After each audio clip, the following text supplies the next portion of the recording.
thank you for being here tonight. My name is Jennifer Jaco DeVries. I am the Executive Director here at the Crossing Arts, and we're just delighted to have this exhibition here, Beckoned by Nature, which began a year and a half ago or so as Erika applied, and then we thought this is going to be great. We're going to get a 3D artist in here as well. We're going to combine these two. So we brought Derek in, knowing his work and how nature is so present and relevant in those carvings there. So we're going to start with some artist talks here tonight. We're going to start with Erika. She's the photographer. She's going to explain a little bit about her process, how she possibly catches a bird with a fish in its mouth. And so we'll get Erika started here. If you have any questions, we'll keep her going. But thanks again for being here tonight. We really appreciate having all these faces here with us tonight. All right, Erika. All right. Well, hi everyone. I'm Erika, the photographer here today. Thank you all again for coming, and I'm just so thrilled to be able to share this artwork with all of you. So I'll just talk a little bit about how I got into photography and my work. So I got into photography officially, I would say, about 3 years ago. Before that, I was just taking pictures on my cell phone or those little phones, cameras that you had your rolls of film in, and then you'd go take it to the Walgreens and they'd develop, but they don't really have those anymore. And but about 3 years ago, my partner decided that I was going to do photography, and he bought me a camera. So I was like, gee, thank you so much. What a wonderful gift. Now I actually have to do photography. So that kind of launched me into actually going out there and doing photography as an art form, not just to take pictures to remember, you know, family Sunday dinner or something like that. So I moved to Minnesota about 4 years ago, and I realized Minnesota is such a beautiful place with so much wildlife and nature and diversity in those environments, and that was something that I wanted to capture. So I made it a goal to try to go out to Minnesota state parks and explore the wild places of Minnesota. So I began in my own backyard, going to those state parks, and I would really just kind of wander around and see what came to me when I was there.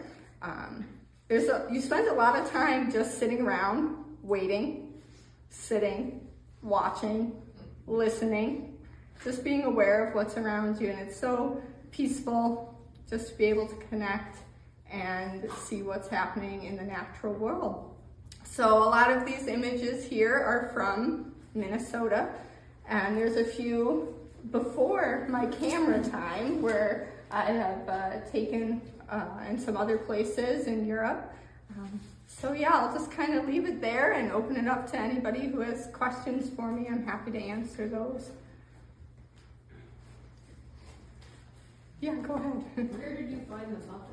The puffin was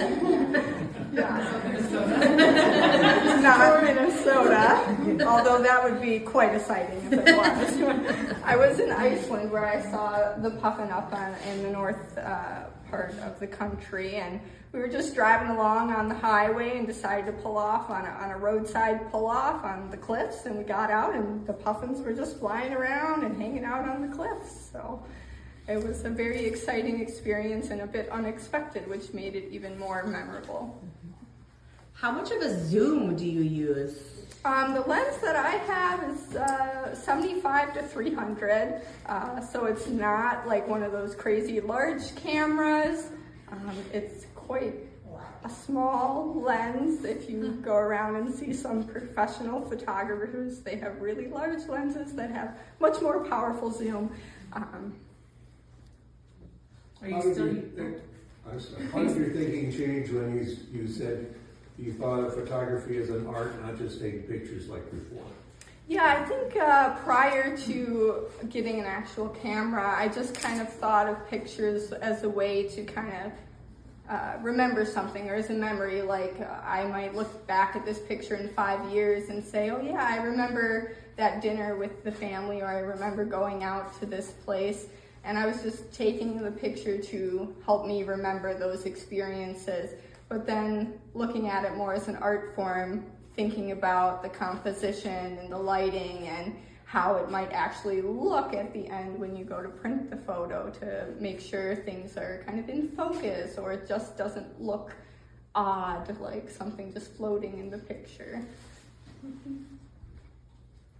Did you, when you were at the state parks, did you park yourself somewhere and just wait for the wildlife to come about? Or did you wander around and then just capture the moment?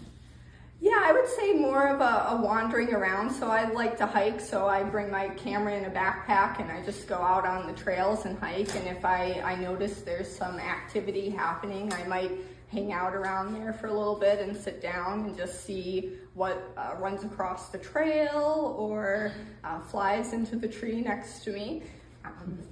So I would say most of my wildlife encounters are more happenstance. I don't like actively go out and like track the animals to find them. Has it changed your relationship with nature or hiking at all? Think about photography as part of that? Yeah, I would say it does. I think the change is more in that realization that we have something so precious, and how do we go about expressing to others how lucky we are to have all of this wildlife, and to kind of put more efforts into protecting that and conserving it for us and for the future. There's a painting here that has a lot of contrast. It's quite striking. Did you wait for the light just right? Is there a backstory to that one on the low? Yeah, that one. So this one was on some cliffs in Northern Ireland. This was pre-camera on my cell phone, and it had just kind of been raining, and the sun kind of popped up for a little bit, and I just thought, wow, the sun's out. This is a great chance to get the picture. And I wasn't so much aware of the lighting in that one, but more so on the waves, trying to time it with them crashing to the shore versus going out.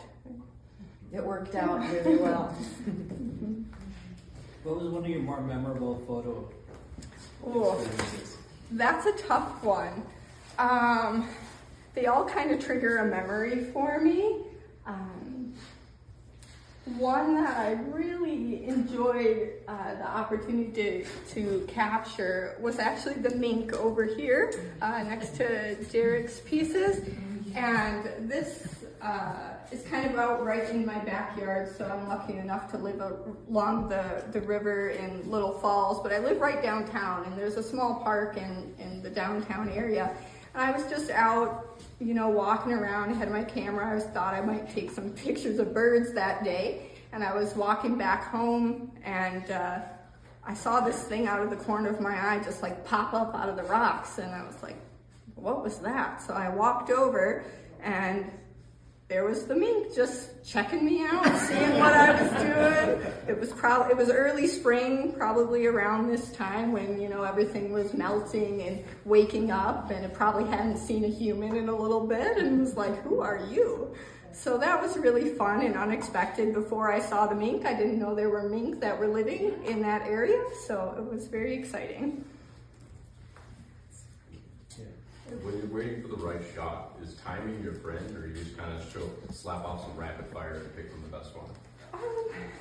I'm not a big fan of doing rapid fire, and that might just be my lack of knowledge with a camera as well. I'm not very technical or very good with technology, so I do very basic stuff. Like I click the button and then I look at it and see how it turned out. And then I'm like, oh darn, that didn't work. I better try again. So sometimes the timing is my friend, other times it not, but I think it's more dependent on the animal or the object itself. Like if they're gonna run away, then I lost my chance, and that's that. Can you tell us about the bear on the front wall? Yes. I had shown this picture to some other folks before, and they were like, you must have been in Alaska. And I was like, yeah, I was out there with the guide and my waders and the boots in the middle of the river, and the bear was coming at us, and we had to get the picture, and the guide was like, you better get out of here, it's coming. No, I was at the zoo. Yeah. that was one of the first pictures of an animal that I actually took on my camera, and I kind of had gone to the zoo to try to figure it out and see how it would work. And the bear had happened to be taking a swim that day and popped out and kind of came right at me when it was done with its little bath. So I was not lunch that day. I was still here. You were saying. Is there something that catches your eye more that's like, yes, I'm going to photograph that? Is it something like, is it the light? Is it the contrast? Is it movement? Is there something that like intrigues you to pull your camera out? Yeah, I would say it's definitely movement that first gets my attention, because I'm normally just walking and just kind of trying to be aware of different things, and the movement is normally what will catch my attention first. So after I see that, then it's like, oh, this might be something interesting, or there might be something exciting here to try to capture. With your black and white photos, are those with natural light, or do you do manipulation to kind of change that contrast? Because I see a lot of them have some really intense contrast. Yeah, some of them I do change the contrast and do that on the computer. But like I said earlier, I'm not very tech savvy, so I would say it's pretty minimal. You know, I usually make it a little brighter, or a little darker, things like that. I don't do a whole ton of editing on the back end. Anybody else? Yeah. Did you take classes, or are you mostly self-taught, like experimental? Yeah, I'm self-taught, experimental. I have never had a photography class. I've done, art classes in school before, but nothing photography specific. Is there anything that's on your life list of something that you want to find? Oh, yes. I have many. They're all very Minnesota focused right now, and I'd love to get a really great picture of a sandhill crane. That's one of my top ones. Of course, like large animal wise, a moose would be unbelievable to have the opportunity to see, but also I don't know how close I want to get to a moose, so that might be from very far away. So.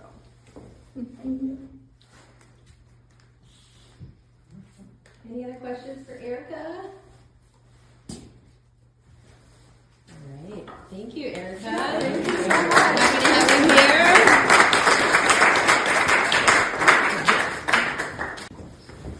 All right, and next up here we have Gladen. Is it Gladen? Is that Gladen, right? yeah. Gladen. He's the ceramic artist here. We've worked with Derek for years, and just knew that his pots would be a great fit here and an opportunity to showcase incredible talent that people mistake occasionally for mass production, because they can't believe a human could carve such perfection. So Derek's going to give us a little demo here and answer your questions about how exactly he gets this done. So thanks for being here, Derek. Well, thank you all for coming out tonight, and hope you guys are enjoying the show.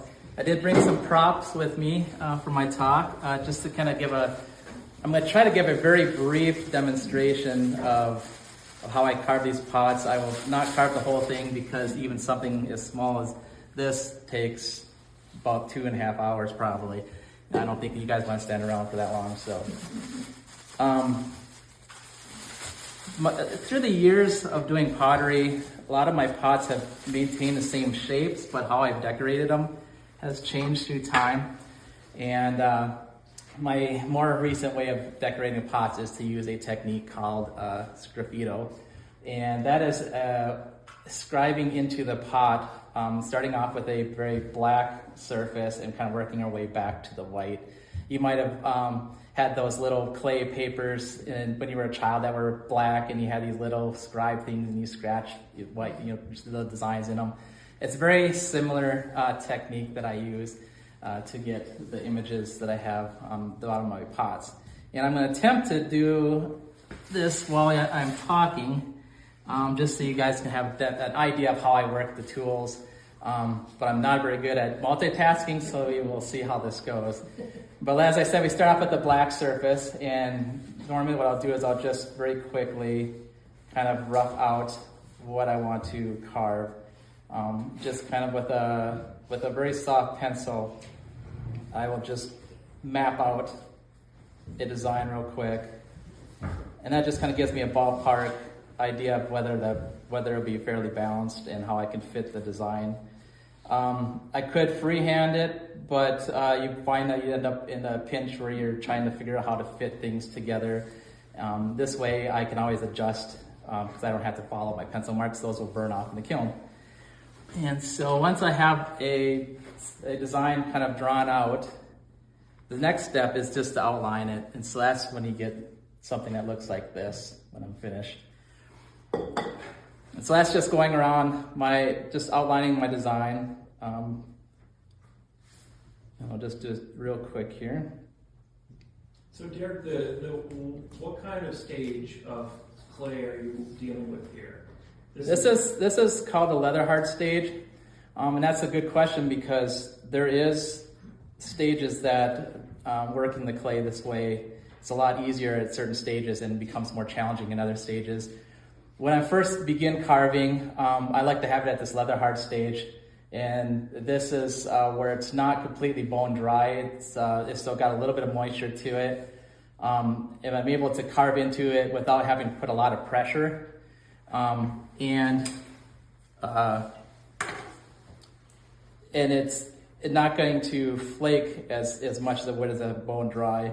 If I let the pot get a little bit too dry, then the carving is a lot more challenging because it'll actually start to flake off as I'm trying to carve, and it's hard to get the clean edges. So what is the dark surface made of? This is actually just my clay, Okay. but I water it down and I add some black colorants to it. Okay. And just paint it on very thin. Like it's very easy to scratch off back to the white.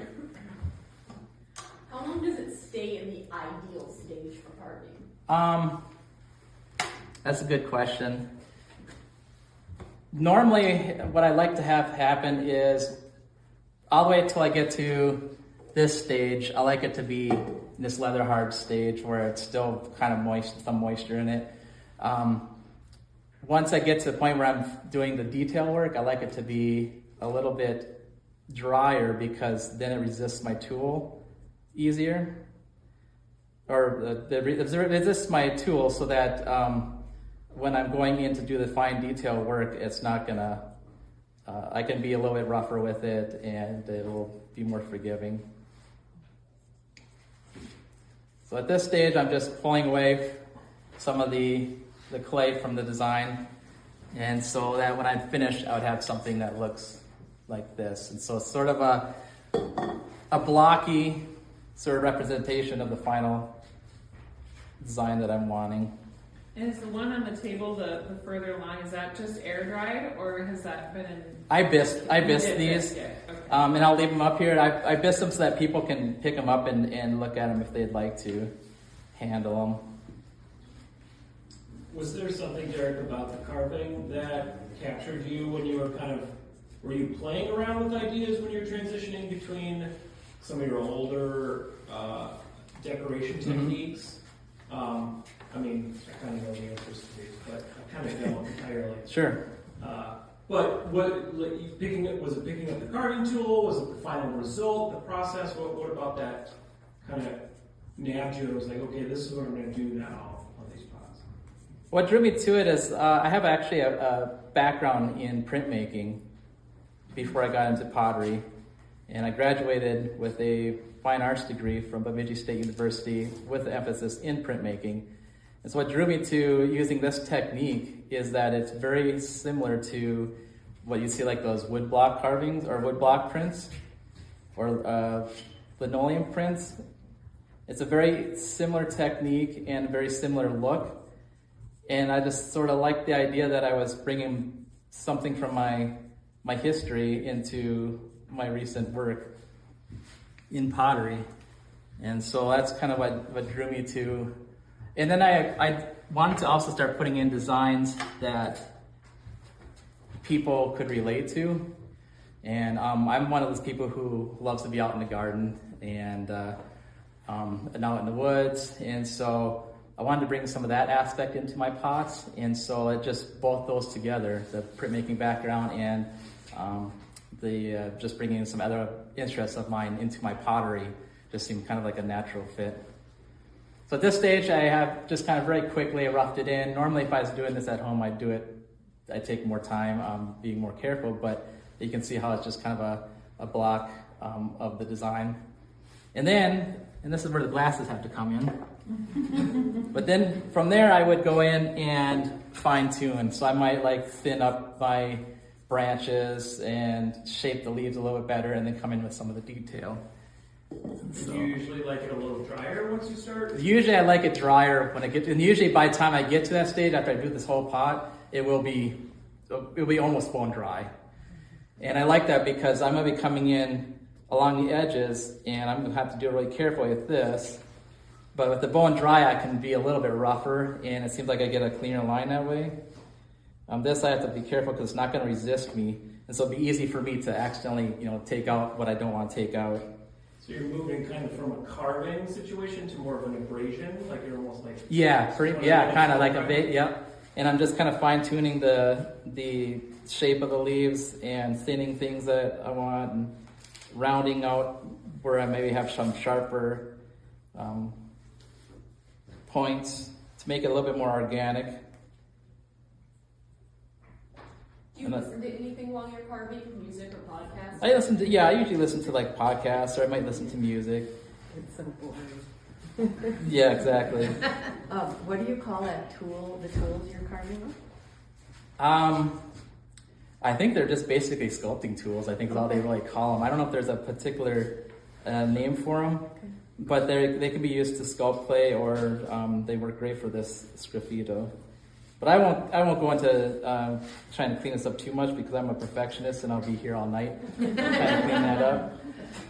So once I've gone around the whole and clean up the edges and got the shapes that I want, then I'll come in there with the details. And so maybe I'll just add some veins in there. And this is when it's really particularly nice that it's bone dry, because as you can see right now, it's leaving burrs and stuff in this wetter stage, and so it's a little tougher to get a nice clean image. Where did you get exposed to pottery? While I was taking classes at BSU, I've always was interested in ceramics, but just never got a chance to fit into my schedule. So it wasn't until actually after I graduated from BSU and I was taking classes in animation and then working as an animator, that I'd have some time between projects. And that was my chance to experiment with something that I've never got a chance to do when I was in college. And so I started taking some classes in ceramics and just fell in love with it. I think what I like about it is just the process, and that sort of brings me back to the printmaking. Printmaking is a process of working back to the image, and ceramics is sort of the same thing. It's like you're starting with a lump and you're shaping it, and throughout the different stages you're changing the shapes and adding stuff and decorating. And so I think that's what I kind of fell in love with, is just the process of it. I have a question about the origin of this technique. You call it sgraffito. Mm-hmm. Does that come from any place in particular? That I actually don't really know the history of it. Can you spell it? Yeah. It has a silent G in it. Oh. And no C. And exactly. Okay. And how long have you been doing this particular style that you're doing right now? Oh boy. These motif, I guess. I probably started experimenting with it, maybe even 5 years ago. But as far as actually putting it on pots and putting them out there for sale, when did I start bringing them in here? Like 3 or 4 years ago? Has it been longer than that? It's been at least up north 3 years. 3 years for Cup North at least. Okay, yeah. That Cup North might have been the first time that I put out a pot that had this sgraffito technique done. But So anyways, that kind of gives you guys an idea of how I work with the tools, and like I said, I won't do the whole design. I think that's really, I'm grateful that you're showing. Mm-hmm. It's really nice to see how your process is with that. Oh, thank it's you. very Yeah. striking, and I like. Thank you for showing that. Sure. And this would be the final product once everything was cleaned up and the details put in. And like I said, the details are easiest to put in when it is bone dry. As you can see how I was kind of struggling with it kind of beading up and not flaking off like I'd like to. So it's hard to see your design until you get it cleaned off. But hopefully that gives you guys an idea of just the process that you go through as I'm working with that. Is there any questions anyone has? So are you making your own glazes too? I do make my own glazes, yeah. Okay. That's another hobby of mine is I love science, and so the chemistry involved with creating glazes is something I also enjoy. And so I've been doing that since I started learning how to do ceramics. Once I was introduced to the fact that you can take certain chemicals and combine them together to make a glaze, I was hooked. And so I was, when I was taking some of the introductory classes, I was making my own glazes and playing around with that. And then are you using wax over the top of your designs when you do your Oh, that's a good question. Yes, when it comes to glazing these pots, what I would do is I have a thin wash. It's called a wash. It's basically like a really thin glaze that I will paint over the top of this to give it sort of more of a sheen. Otherwise, especially this clay would be very dry. And so that gives it just a little bit more of a sheen.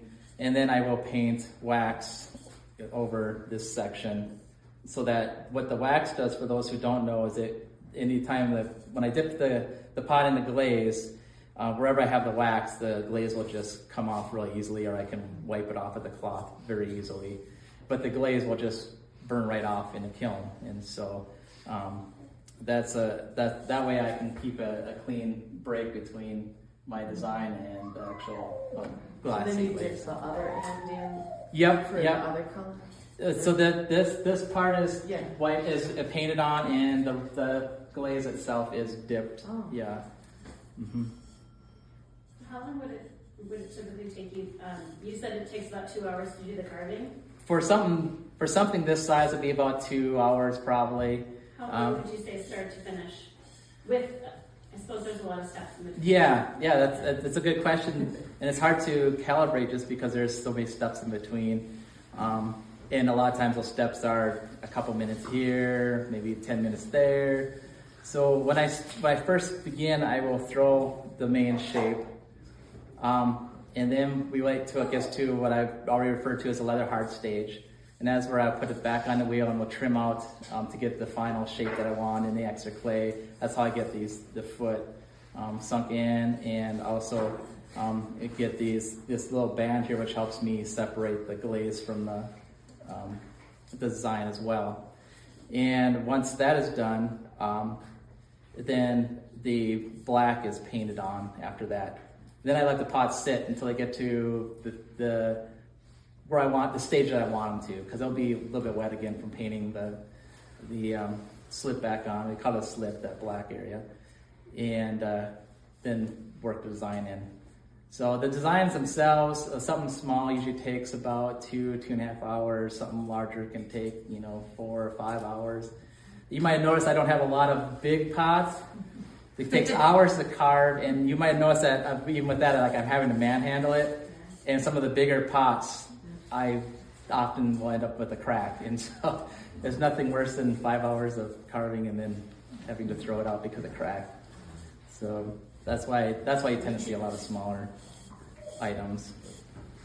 Is this a technique and style that you're still honing in, or do you Definitely. see yourself evolving it with the same craft? Yeah, it's definitely something I keep evolving. A lot of my designs, especially if I come up with a new pattern, it'll take me several pots to really feel like I hone in on that design and have it balanced the way I want it. To me, there's a sort of a balance between the black and the white, and if there's too much white, it feels off balance to me. If there's too much black, it feels off balance. So each new design takes me time to to work out where I feel like that balance is roughly the same, or roughly what feels right to me. How about your clay, Derek? You've got a gray mug with some black slip on it, and then that was white, and the rest of them, the clay body fires to a white. So what are you using? So I'm using a porcelain. This is, even though it's more of a gray in the wet stage, it'll dry to something a little bit more white. And I've used several different porcelains throughout time. At the moment, I'm using Minnesota clays. Summit porcelain is a cone 6. It's not a high fire, which would be like a cone 10 firing. This is a cone 6, which is a kind of a medium fire. The one thing I do like about Minnesota clays, Summit porcelain, is there is a rougher texture to it. So attaching things, it goes much better. The tough thing about it is because it has more of a texture to it, trying to clean up the lines is a little tougher, a little of a challenge, because you got just little bits of grit that as your tool's going along, it hits this grit and kind of jumps over. And so every clay has got its challenges, got its benefits and its challenges. So. Can you tell us about the one up front? That's just an amazing piece that you have on the vase, where it's almost like a tulip. Oh, this one over here. Oh, sure.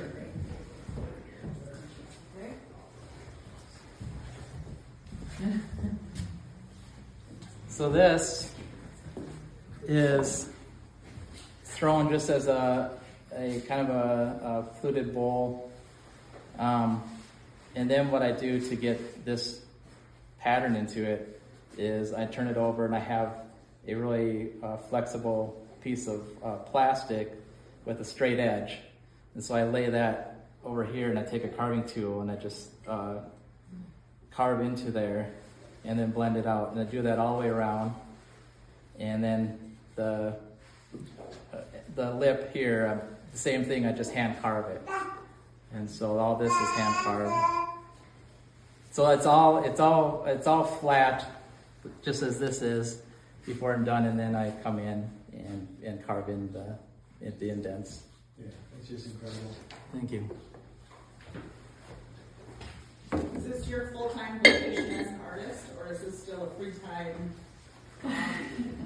A little bit of both. A little bit of both. Is there something about the forms that you use that, because you have a kind of a limited selection of forms, not probably a limited range, but like the round jars and the kind of curved drinking vessels seem to kind of dominate the... Yeah, that's a good question. I tend to stick to those forms for my decorating purposes. It just seemed that simple form seems to lend itself well to kind of separating, having two different windows where I can have a pattern in one window and the glaze in another. And so as I kind of settled into that shape, I just kind of kept sticking with it, and it just seemed to have a pretty good balance just in that form itself. And I like the simplicity of it, because then you're focused in more on the contrast of the texture versus the glossy glaze, and it kind of brings your eye to that pattern instead of the form itself.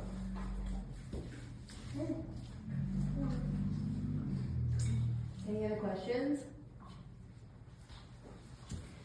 I'm going to pop back in here for 1 second, because one thing I want to say as the director here of the Crossing Arts and a ceramics appreciator, given what you've just learned about Derek's process, these pots are affordable. The prices are ridiculously affordable for how much work he puts into each one. So he's also elusive and hard to find and hard to track down as an artist, so you got to get these pots right now. Thank you, Derek. Thank you all for being here again.